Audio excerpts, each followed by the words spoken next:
কে ছিলেন নরেশচন্দ্র সেনগুপ্ত? কেন বারবার বিতর্কের মুখে পড়েন তিনি? জীবনকালে কয়টি বই রচনা করেন তিনি? কোন বইগুলি নিয়ে বিতর্ক সৃষ্টি হয়? ব্রিটিশ সরকার কি পদক্ষেপ নেয়? বঙ্কিমচন্দ্রের আনন্দমঠ অনুবাদ করেন কোন সালে?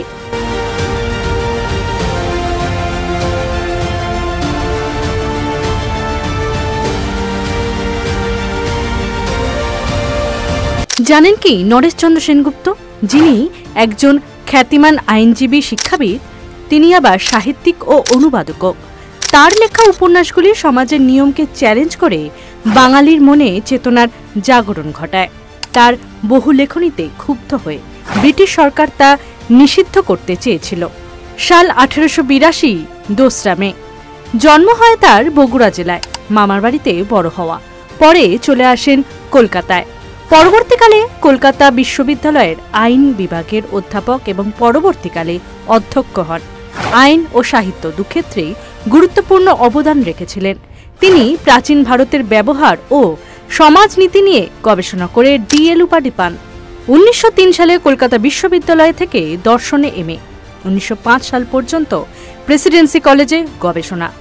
1906 সালে ওকালতি পাশ করেন তিনি।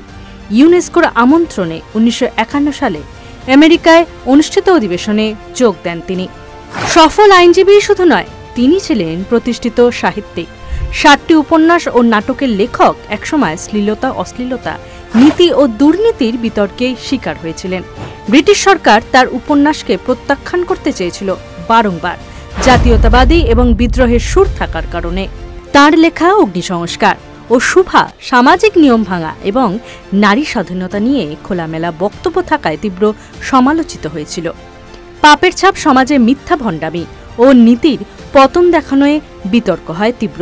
এরপরই বাজার থেকে তুলে নিয়ে প্রকাশনা বন্ধ করে দেওয়া হয় এই বইগুলির। 1910 সালে বঙ্কিমচন্দ্রের আনন্দমঠ উপন্যাসটি ইংরেজিতে অ্যাবে অফ ব্লিস নামে অনুবাদ করেন। বঙ্গভঙ্গ বিরোধী আন্দোলনে যোগ দিয়েছিলেন Nareshchandra Sengupta.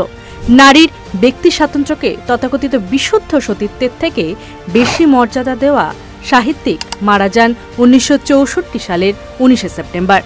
Bureau report, Bengal facts.